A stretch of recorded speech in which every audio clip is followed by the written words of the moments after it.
Hello ಎಲ್ರಿಗೂ ನಮಸ್ತೆ. ಯುಗಾದಿ ಹಬ್ಬದ ಸ್ಪೆಷಲ್ ಆಗಿ ಕಡಲೆಕಾಳು ಗೊಜ್ಜು ಯಾವ ರೀತಿ ಮಾಡೋದು ನೋಡೋಣ. ಈ ರೀತಿಯಾಗಿ ಒಮ್ಮೆ ಟ್ರೈ ಮಾಡಿದ್ರೆ ಒಬ್ಬಟ್ಕಿಂತ ಕಡಲೆಕಾಳು ಗೊಜ್ಜನ್ನೇ ಖಾಲಿ ಮಾಡಿಬಿಡ್ತಾರೆ, ಅಷ್ಟು ರುಚಿಯಾಗಿರುತ್ತೆ. ಸ್ವಲ್ಪ ಡಿಫ್ರೆಂಟ್ ಆಗಿ ಸಾಂಬಾರ್ ಪುಡಿ ಹಾಕ್ತೆ ತುಂಬಾನೇ ರುಚಿಯಾಗಿ ಮಾಡ್ಕೊಳ್ಳೋದು ಹೇಗೆ ಅಂತ ತೋರಿಸ್ತಾ ಇದ್ದೀನಿ. ಹಾಗೆ ನನ್ನ ಚಾನಲ್ನ ಯಾರು ಸಬ್ಸ್ಕ್ರೈಬ್ ಮಾಡ್ಕೊಳ್ದೆ ನೋಡ್ತಿದ್ದೀರಾ ಪ್ಲೀಸ್ ಸಬ್ಸ್ಕ್ರೈಬ್ ಮಾಡಿಕೊಂಡು ಸಪೋರ್ಟ್ ಮಾಡಿ. ಮೊದಲಿಗೆ ಇಲ್ಲಿ ಒಂದು ಪಾತ್ರೆನ ತಗೊಂಡು ಇಲ್ಲಿ ನಾನು ತೋರಿಸಿರುವಂತಹ ಕಪ್ಪಲ್ಲಿ ಅರ್ಧ ಕಪ್ ಆಗುವಷ್ಟು ಕಡಲೆಕಾಳನ್ನು ತಗೊಂಡಿದ್ದೀನಿ. ಕಡಲೆಕಾಳನ್ನು ಒಂದು ಪಾತ್ರೆಗೆ ಸೇರಿಸ್ಕೊಂಡು 2-3 ಸರಿ ಆಗುವಷ್ಟು ಚೆನ್ನಾಗಿ ತೊಳ್ಕೊಂಬರ್ಬೇಕು. ಇದರಲ್ಲಿರುವಂತಹ ಧೂಳಿನ ಕಣಗಳೆಲ್ಲ ಹೋಗೋ ಹಾಗೆ ಚೆನ್ನಾಗಿ ತೊಳ್ಕೊಂಬರ್ಬೇಕು. ಇವಾಗ ಕಡಲೆಕಾಳನ್ನು ಚೆನ್ನಾಗಿ ತೊಳ್ಕೊಂಡು 1 ಲೋಟ ಆಗುವಷ್ಟು ನೀರನ್ನು ಸೇರಿಸಿ ಒಂದು ಪ್ಲೇಟನ್ನು ಮುಚ್ಚಿ ರಾತ್ರಿ ಇಡೀ ನೆನೆಯೋದಕ್ಕೆ ಬಿಟ್ಬಿಡೋಣ. ರಾತ್ರಿ ಇಡೀ ನೆನೆಸ್ಕೊಂಡು ಮಾಡ್ಕೊಳ್ಳೋದ್ರಿಂದ ಕಾಳು ಕೂಡ ಸಾಫ್ಟಾಗಿ ಬೇಯ್ದಿರುತ್ತೆ, ಹಾಗೆ ಗ್ಯಾಸ್ಟ್ರಿಕ್ ಕೂಡ ಆಗೋದಿಲ್ಲ. ನಂತರ ಅದ್ರ ಬೆಳಗ್ಗೆಗೆ ನಾನು ತೆಗೆದು ನೋಡ್ತಿದ್ದೀನಿ. ನೋಡಿ, ನಾವು ಎಷ್ಟು ಕಾಳನ್ನು ಹಾಕ್ಕೊಂಡಿರ್ತೀವಿ ಅದು ಡಬಲ್ ಆಗಿರುತ್ತೆ, ಹಾಗೆ ಕಾಳು ಕೂಡ ಸ್ವಲ್ಪ ನೀರಲ್ಲಿ ನೆಂದು ಊದ್ಕೊಂಡಿರುತ್ತೆ. ನೋಡ್ತಿರ್ಬೋದು ಈ ರೀತಿ ಚೆನ್ನಾಗಿ ನೆಂದಿರುತ್ತೆ. ಇವಾಗ ನೀರು ಮತ್ತು ಕಾಳನ್ನು ಸಪ್ರೇಟ್ ಮಾಡಿಕೊಂಡು ಕಾಳನ್ನು ಕುಕ್ಕರ್ನಲ್ಲಿ ಸೇರಿಸ್ಕೊಂಡು ನೀರು ಕುಡಿಯೋ ಲೋಟದಲ್ಲಿ 1 ಲೋಟ ಆಗುವಷ್ಟು ನೀರನ್ನು ಮಾತ್ರ ಸೇರಿಸ್ಕೊತಾ ಇದ್ದೀನಿ. ತುಂಬ ನೀರನ್ನು ಸೇರಿಸ್ಕೊತಾ ಇಲ್ಲ, ಕಾಳು ಬೇಯೋಕೆ ಎಷ್ಟು ಬೇಕೋ ಅಷ್ಟು ನೀರನ್ನು ನಾನು ಸೇರಿಸ್ಕೊತಾ ಇದ್ದೀನಿ. ಸೇರಿಸ್ಕೊಂಡು ಕುಕ್ಕರ್ ಲಿಡ್ಡನ್ನು ಕ್ಲೋಸ್ ಮಾಡಿ ಒಂದು 3 ವಿಷಲ್ ಬರ್ಸ್ಕೊಬೇಕು.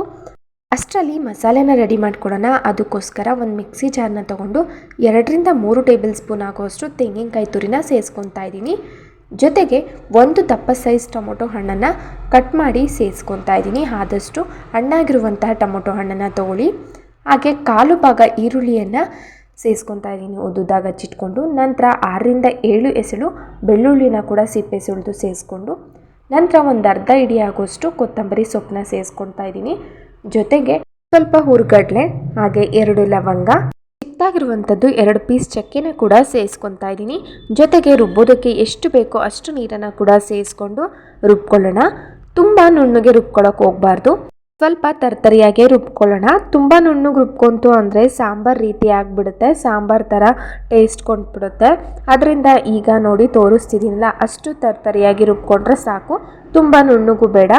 ಇವಾಗ ಇದನ್ನು ಕೂಡ ಎತ್ತಿಟ್ಕೊಂಡು ಈ ಕಡೆ ಕಡಲೆಕಾಳು ಕೂಡ ಚೆನ್ನಾಗಿ ಬೆಂದಿದೆ.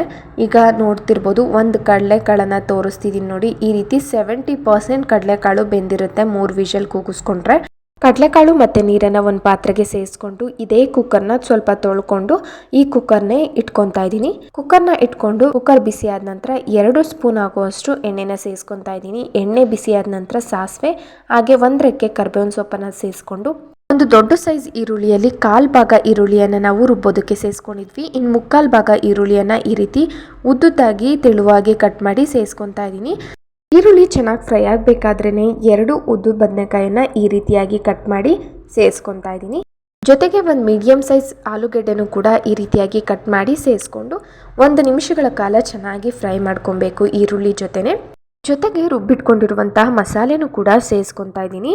ನಂತರ ಇದಕ್ಕೆ ಯಾವುದೇ ರೀತಿಯ ಸಾಂಬಾರು ಪುಡಿ ಹಾಕದೇ ಇರುವಂತಹ ಕಾರಣ 1/4 ಸ್ಪೂನ್ ಆಗುವಷ್ಟು ಅಚ್ಕಾರದ ಪುಡಿನ ಸೇರಿಸ್ಕೊತಾ ಇದ್ದೀನಿ. ಜೊತೆಗೆ 1 ಸ್ಪೂನ್ ಆಗುವಷ್ಟು ಧನಿಯಾ ಪುಡಿನ ಕೂಡ ಸೇರಿಸ್ಕೊಂಡು ಮಸಾಲೆ ಹಾಗೆ ಖಾರದ ಪುಡಿ, ಧನಿಯಾ ಪುಡಿ ಮತ್ತು ತರಕಾರಿ ಎಲ್ಲ ಚೆನ್ನಾಗಿ ಹೊಂದ್ಕೊಳ್ಳೋ ರೀತಿ ಈ ರೀತಿ ಮಿಕ್ಸ್ ಮಾಡ್ಕೊತ ಸ್ವಲ್ಪ ಫ್ರೈ ಮಾಡ್ಕೋಬೇಕು 1 ನಿಮಿಷಗಳ ಕಾಲ.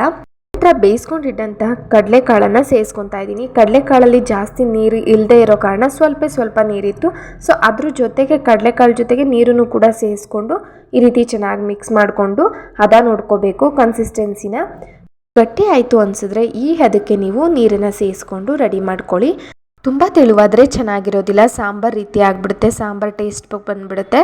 ಅದಕ್ಕೋಸ್ಕರ ಈ ಕನ್ಸಿಸ್ಟೆನ್ಸಿಲಿ ನಾವು ರೆಡಿ ಮಾಡ್ಕೊಬೇಕು. ಅದಕ್ಕೋಸ್ಕರ ಕಡಲೆಕಾಳನ್ನು ಬೇಯಿಸ್ಕೊಬೇಕಾದ್ರೆ ತುಂಬ ನೀರನ್ನು ಹಾಕಿ ಬೇಯಿಸ್ಕೊಬಾರ್ದು. ಕಡಲೆಕಾಳಿಗೆ ಎಷ್ಟು ಬೇಕೋ ಅಷ್ಟು ನೀರನ್ನು ಸೇರಿಸ್ಕೊಂಡು ಬೇಯಿಸ್ಕೊಂಡ್ರೆ ಅದೇ ನೀರನ್ನು ಉಪಯೋಗಿಸ್ಕೋಬೋದು. ನಂತರ ರುಚಿಗೆ ತಕ್ಕಷ್ಟು ಉಪ್ಪನ್ನು ಸೇರಿಸ್ಕೊಂಡು ಲಿಡ್ಡನ್ನು ಕ್ಲೋಸ್ ಮಾಡಿ 1 ವಿಷಲ್ ಬರ್ಸ್ಕೊಬೇಕು. ಈಗ 1 ವಿಷಲ್ ಕೂಡ ಆಗಿ ತಣ್ಣಗಾಗಿದೆ. ಈಗ ಕುಕ್ಕರ್ ಲಿಡ್ಡನ್ನು ಕೂಡ ಓಪನ್ ಮಾಡಿ ತೋರಿಸ್ತಿದ್ದೀನಿ ನೋಡಿ ಎಷ್ಟು ಚೆನ್ನಾಗಿ ಬಂದಿದೆ ಅಂತ. ಕಡಲೆಗೊಜ್ಜು ಕನ್ಸಿಸ್ಟೆನ್ಸಿ ಕೂಡ ಪರ್ಫೆಕ್ಟ್ ಆಗಿದೆ. ಈ ರೀತಿ ಪರ್ಫೆಕ್ಟ್ ಆಗಿ ಕಡಲೆಗೊಜ್ಜು ಬಂದರೆ ತುಂಬ ಚೆನ್ನಾಗಿರುತ್ತೆ. ತುಂಬ ತೆಳುವಾದರೆ ಚೆನ್ನಾಗಿರೋದಿಲ್ಲ, ಹಾಗೆ ತುಂಬ ಗಟ್ಟಿ ಆದರೂ ಕೂಡ ಚೆನ್ನಾಗಿರೋದಿಲ್ಲ. ನಂತರ ಸ್ಟವ್ ಆನಲ್ಲಿ ಇಟ್ಕೊಂಡು ಕುಕ್ಕರ್ನ ಇಟ್ಕೊಂಡು 2 ಸ್ಪೂನ್ ಆಗುವಷ್ಟು ತೆಂಗಿನಕಾಯಿ ತುರಿ, ಹಾಗೆ 1.5 ಸ್ಪೂನ್ ಆಗುವಷ್ಟು ಕೊತ್ತಂಬರಿ ಸೊಪ್ಪು, ಜೊತೆಗೆ ಹುಣಸೆ ರಸನ ಕೂಡ ಸೇರಿಸ್ಕೊಂಡು ಚೆನ್ನಾಗಿ ಮಿಕ್ಸ್ ಮಾಡ್ಕೊತಾ 1 ನಿಮಿಷಗಳ ಕಾಲ ಕುದಿಸ್ಕೊಬೇಕು. ಈ ರೀತಿ ಕೊನೆಯಲ್ಲಿ ತೆಂಗಿನಕಾಯಿ ತುರಿ ಕೊತ್ತಂಬರಿ ಸೊಪ್ಪು ಹಾಗೆ ಹುಣಸೆ ರಸನ ಸೇರಿಸ್ಕೊಂಡು ಒಂದು ನಿಮಿಷಗಳ ಕಾಲ ಚೆನ್ನಾಗಿ ಕುದಿಸ್ಕೊಳ್ಳೋದ್ರಿಂದ ಕಡಲೆಗೊಜ್ಜಿನ ರುಚಿ ಇನ್ನಷ್ಟು ಹೆಚ್ಚಾಗುತ್ತೆ. ಹಾಗೆ ಈ ಕಡಲೆಗೊಜ್ಜಿಗೆ ನೀವೇನಾದರೂ ಬಾಳೆಕಾಯಿನೂ ಕೂಡ ಆ್ಯಡ್ ಮಾಡ್ಕೊಬೋದು. ಬಾಳೆಕಾಯಿನ ಸಿಪ್ಪೆ ತೆಗೆದು ಸಣ್ಣದಾಗಿ ಹಚ್ಚಿಟ್ಕೊಂಡು ಕೂಡ ಸೇರಿಸ್ಕೊಬೋದು. ಆವಾಗ ಇನ್ನೂ ಕೂಡ ರುಚಿ ಚೆನ್ನಾಗಿರುತ್ತೆ. ನೀವು ಕೂಡ ಒಮ್ಮೆ ಈ ಯುಗಾದಿಗೆ ಟ್ರೈ ಮಾಡಿ ನೋಡಿ. ಹೇಗಿತ್ತು ಅಂತ ಕಮೆಂಟ್ ಬಾಕ್ಸ್ನಲ್ಲಿ ತಿಳಿಸಿ. Thank you for watching.